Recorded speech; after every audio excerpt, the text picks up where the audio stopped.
There are places the maps have forgotten, places that were erased not by war, not by time, but by something far older, far hungrier. Tonight I'll take you into one of those places. But before we open that door, make sure you're ready to stay.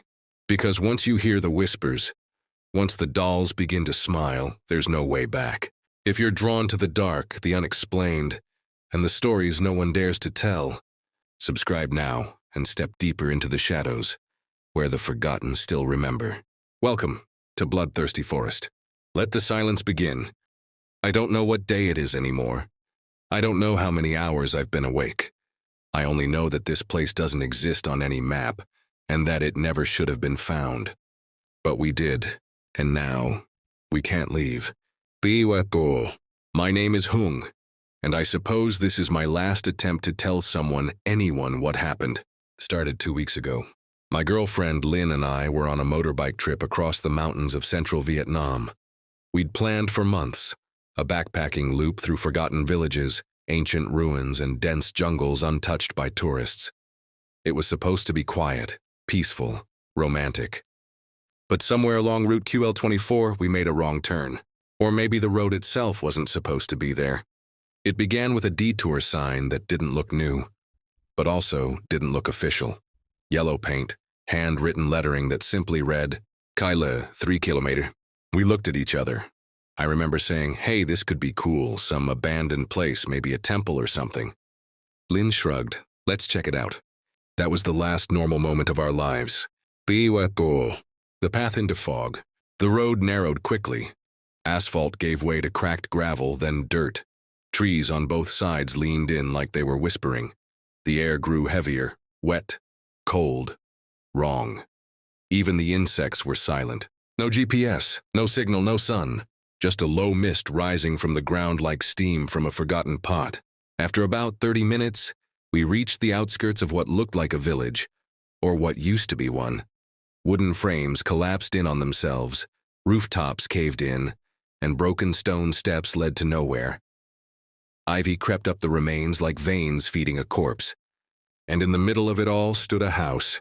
Still intact, still upright, still waiting. I think we should turn back, Lynn said. But then the rain started. Sudden, violent, like a switch had been flipped. We had no choice but to run into the only shelter available. The house. The house creaked like it hadn't heard footsteps in years, but it was dry inside, dusty. Smelled like mildew and wet fabric, but the roof held. We found an old couch, broken fan, some photos stuck to the wall with tape, families, smiling. But something about their eyes looked wrong, like the smile was forced, like they were staring at something just outside the frame. We figured we'd stay the night and leave in the morning. We never did. Night 1, the scratching. I woke up to scratching, under the floorboards, faint, rhythmic. I thought maybe it was a rat. Then it became knocking. 3 slow taps. Pause. Then again. Lynn stirred beside me. Did you hear that? I nodded. Stay quiet. We both leaned in, held our breath. This time the knock wasn't from beneath us. It was from the wall, right behind us. Night 2, the photo. In the daylight, if you can call it that. The sky never cleared, we explored the house. It had 2 rooms. The bedroom was full of dolls.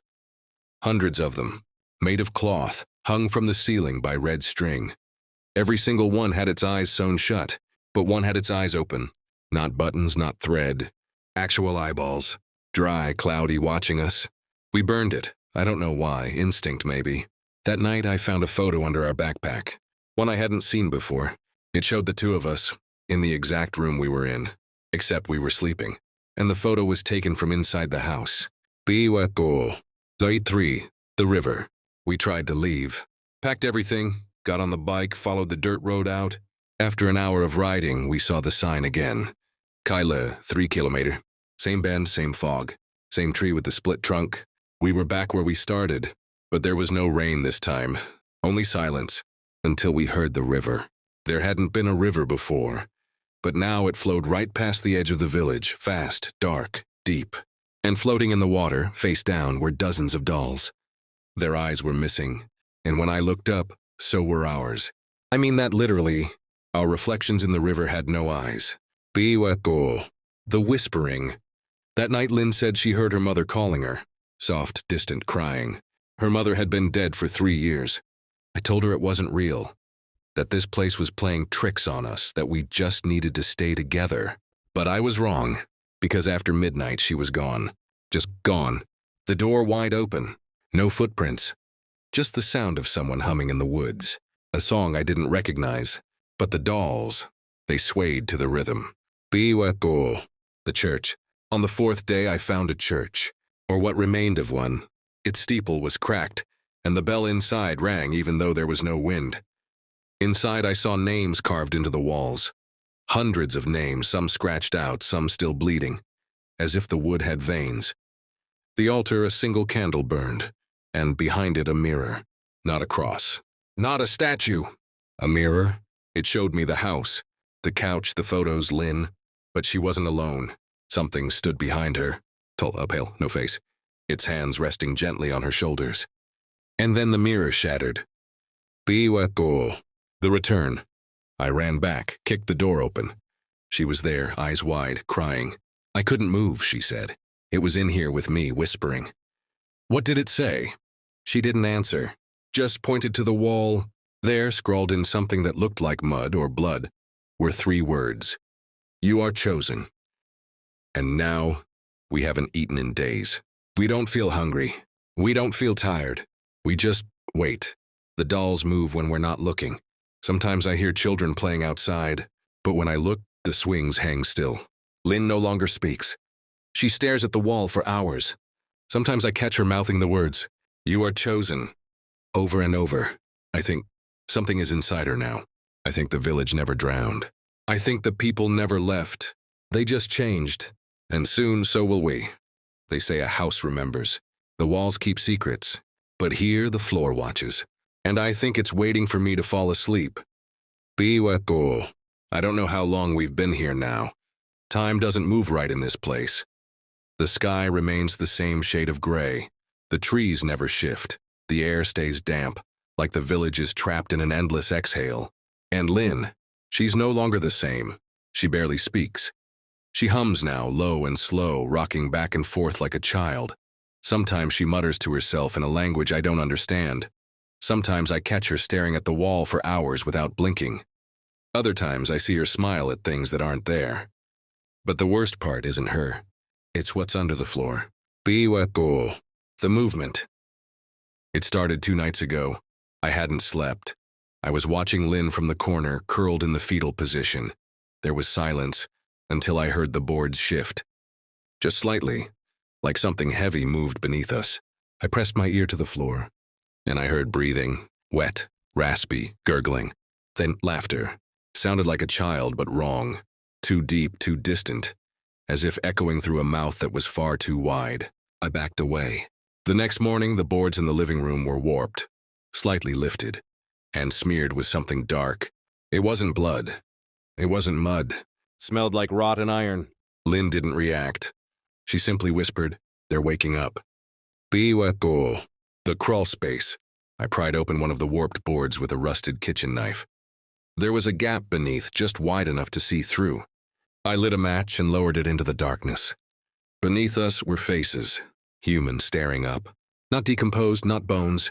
Preserved, mouths agape, eyes wide, reflecting the flame. Dozens of them, packed into the earth like seeds in rotting fruit. But none of them moved, till the match went out. Then I heard scratching from all sides. I dropped the board. Nailed it shut. I tried to tell Lynn. She smiled. "They're watching us," she whispered. "They want stories." The book. I found it in the bedroom behind the dolls. A leather-bound journal with no name. The pages were filled with a scrawled, angry script in red ink, or dried blood. It was written by someone named Thay Tum, apparently the village spiritual elder. He wrote about the rain that never stopped, about how the crops failed, how disease spread, and how the villagers turned to the river ritual. He described it as an ancient offering to the waters beneath, a being older than the land, awakened by desperation. Each year a child was chosen. They would be drowned beneath the village and return to the soil. It was supposed to be symbolic, until the children started coming back. Not alive, not dead, just changed. The water did not take their souls, he wrote. It traded them. Biwako, the whisper room. That same night I followed a whisper through the house. Lynn was asleep, or pretending to be. I walked into the hallway and heard a low hissing coming from behind the wall. Not from inside the room, but from within the walls themselves.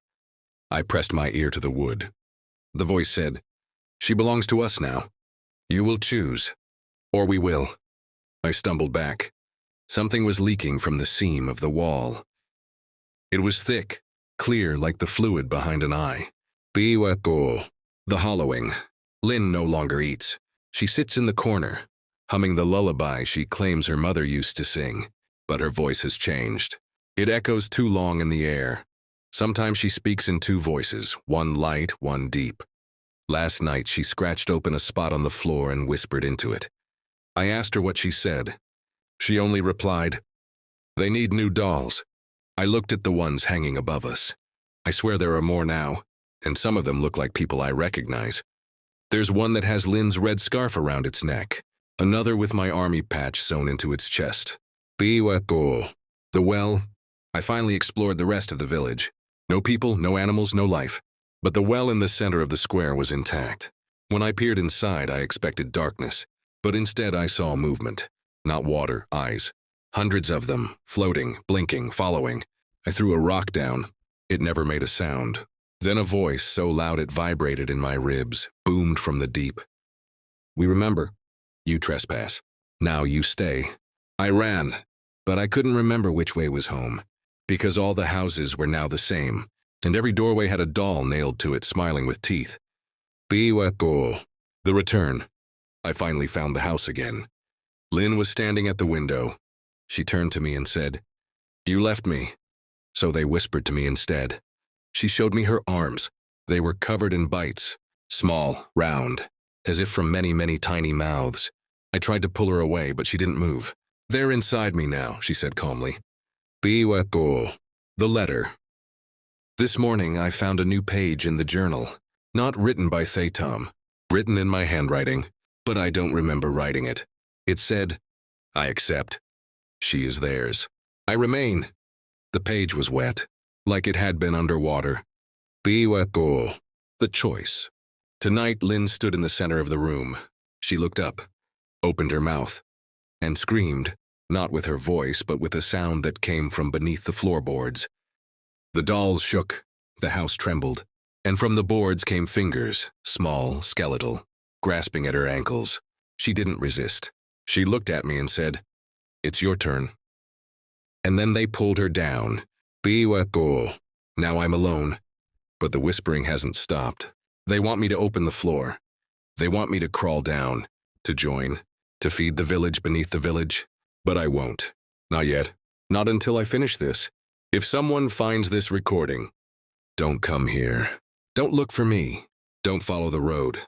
Because once you're here, the village remembers, and it never lets go. They say the dead sleep, but not here. Here they wait. And now they want me. Biwako.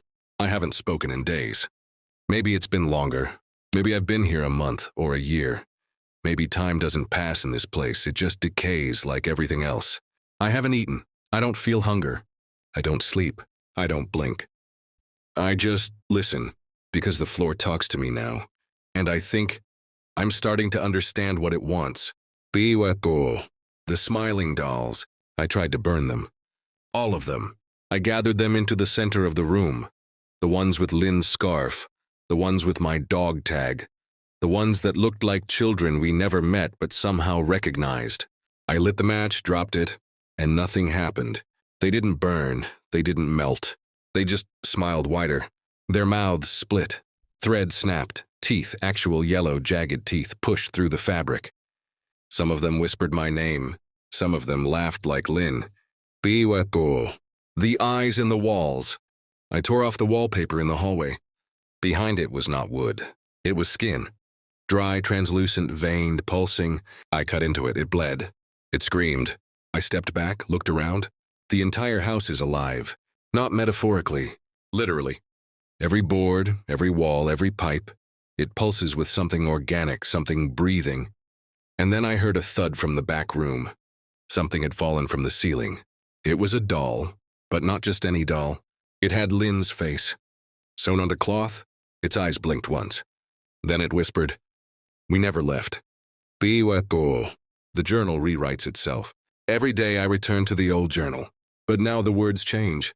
When I blink, new pages appear, some written in blood, some in mud, some scratched in what looks like bone dust. They tell stories of people who came before me. Tourists, hikers, soldiers. All of them lured here. All of them chosen. All of them became something else. The final entry reads, "The house needs a voice. The floor needs eyes. The dolls need skin. You will provide." The ceremony. They brought me outside last night. I say they, but I didn't see faces. Only silhouettes, thin, tall, jerky in movement like insects in human skin. They didn't speak aloud, but I heard them anyway, in my head. They led me to the center of the village, where the well used to be. But it was no longer a well. It was a mouth, wide, black, with teeth made of bone. It whispered, "We are the old hunger. Feed us your shape." And behind me a new doll was waiting. Empty, stitching open, stuffing torn. Ready. The choice. I ran. Somehow my legs moved. I tore through the fog, past the tree with the split trunk, past the broken bridge, past the houses that now all had my name carved into the doors. I found the motorbike. Still there. Keys still inside. I don't remember starting it. I only remember the sound of the engine roaring to life and the village screaming behind me. Not yelling. Screaming. All at once. Dozens, no hundreds of voices.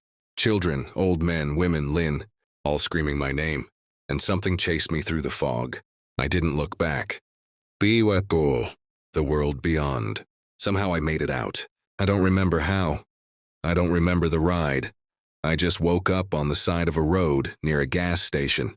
The man behind the counter looked at me like he'd seen a ghost. "You all right, buddy?" I nodded. But something was wrong. The sky, it was too clear. The wind was too quiet. No birds, no flies, no color in the leaves.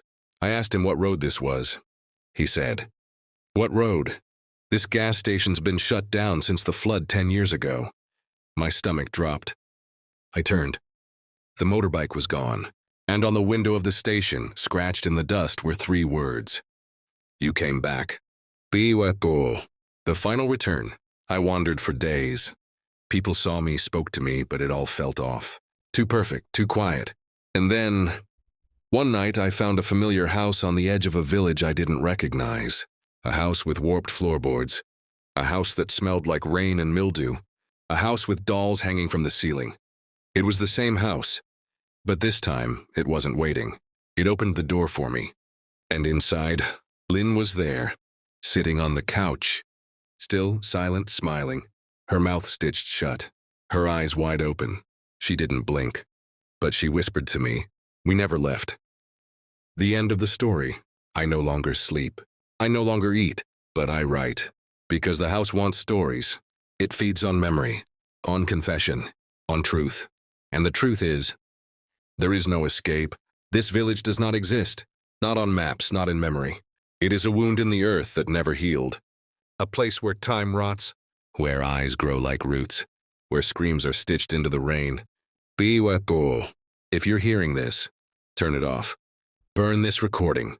Do not look for Kylie, because once you hear the whisper, once you see the dolls smile, you are already there, and they are already beneath your floor.